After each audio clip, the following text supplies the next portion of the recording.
Pemirsa Bali TV, berjumpa kembali bersama saya Winata dalam program Berita Terkini, dan kali ini saya mewawancarai Ketua ID Bali, Dr. Putra Suteja, berkaitan dengan pelaksanaan PKM di Kota Denpasar.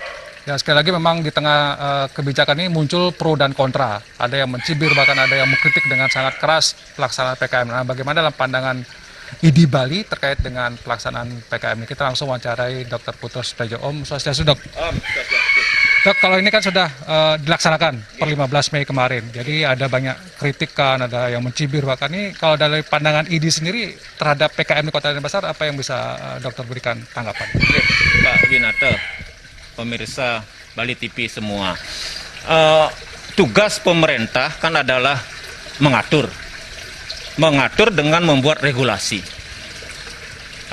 Apresiasi saya kepada pemerintah kota yang telah mengeluarkan PKM, pembatasan kegiatan masyarakat terhadap pandemi COVID-19 ini. Karena tetap substansi daripada PKM ini kan adalah mengatur perlintasan orang. Sekali lagi, mengatur perlintasan orang, baik yang dari Denpasar keluar ataupun orang dari luar ke Denpasar. Kami selaku organisasi tetap mengapresiasi hal seperti ini, ada pembatasan-pembatasan terhadap masyarakat. Oke. Tetapi perlu diingat bahwa kita ini dalam menghadapi COVID ini kan tidak akan bisa sebentar, pasti lama. Kalau kata-kata orang sampai ditemukan vaksin dan lain, pasti lama, lebih kan tahun, 2 tahunan kita akan bisa hal seperti ini. Maka dari itu, Tiang selaku organisasi profesi tetap akan menjadi OTG. Nah, ini ke OTG adalah organisasi yang tetap di garda depan. Karena kami adalah tetap organisasi yang di garda depan. Kami tetap menjadi OTG. Ya. Dan kami juga menjadi ODP.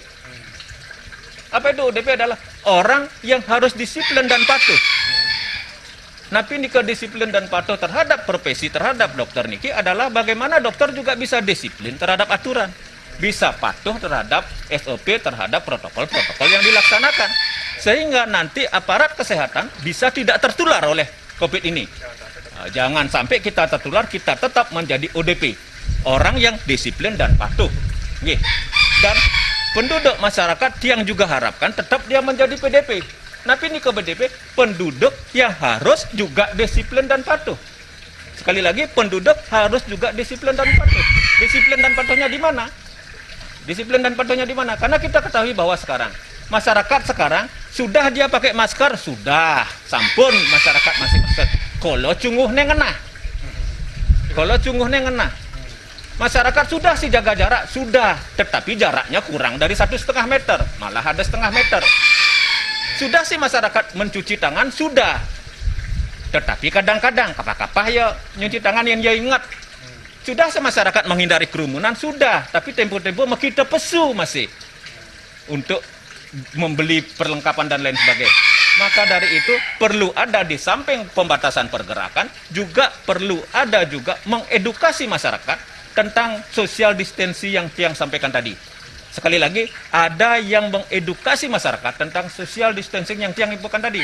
Kengken nganggo masker yang benar, kengken menjaga jarak yang cukup, kengken mencuci tangan, bisa menjelaskan bahwa ini juga akan membunuh kuman, dan bagaimana tidak keluar dalam yang tidak penting sekali. Mungkin ini kemantan yang bisa sampaikan dari profesi. Baik. Artinya sebagai Ikatan Dokter Indonesia, yang paling penting adalah dokter tetap berada garis terdepan. Walaupun ada, katakanlah terserah Indonesia mau seperti apa. Gimana? Tetap kita tetap menjadi, karena tugas kita, sumpah dokter nike, sudah dari awal kita harus melayani semua. Apapun semua yang dikerjakan kita harus melayani semua. Maka dari itu, mari teman-teman semua, supaya kita tidak tertular, mari kita disiplin dan bagaimana kita patuh. Bagaimana masyarakat Sirone menggarap, masyarakat Sengidang dokter juga ngarap itu.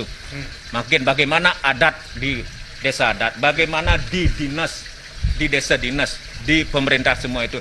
Keluar kita semua ngorek, oh kenelo, pakai masker yang benar. Cunguh dan dagu itu tertutup. Bukan dia terbuka cunguhnya itu. Mari kita mulai dari hal-hal yang sepele, cuci tangan, jaga jarak, pakai masker. Karena ini akan lama, akan budaya. Kita harus bisa dalam kita akan mencapai new normal lagi, akan kita menjadi new normal yang kehidupan kita harus kita merubah kepribadian kita untuk disiplin. Jangan lupa sekali, sebagai orang Hindu kita harus tetap nasice berdoa supaya COVID ini bisa segera kita turunkan. Baik, terima kasih dokter atas waktunya, dan kita penekanan penting adalah PDP ya, penduduk itu harus disiplin dan patuh gitu ya terhadap, karena kita lah yang gak ada terdepan juga sebenarnya untuk memutus penularan ini. Karena kalau kita lihat sekarang Bali sudah bagus hasilnya, baik dari kesembuhan, baik dari kematian sudah bagus sekali, sudah diapresiasi pusat. Tetapi walaupun angka kita bagus, contoh misalnya PMI-nya, klasternya jelas, klaster PMI, klaster lokal transmisinya jelas juga di sekitar PMI, klaster transmisinya juga jelas dari luar daerah ke mari. Sedangkan dari penyebaran klaster yang dari antar penduduk itu kecil. Yang hitung dari kasus yang ada kurang dari 7%. Kurang dari 7% klaster yang dari di luar klaster PMI dan keluarganya di luar klaster yang dari luar daerah ke kemari itu kurang. Itu yang kita jaga. Sekali lagi itu yang kita jaga, jangan lengah. Sekali lagi harus kita disiplin dan patuh. Sukses semua. Terima kasih dok. Dan demikian berita terkini. Sampai jumpa di berita terkini berikutnya.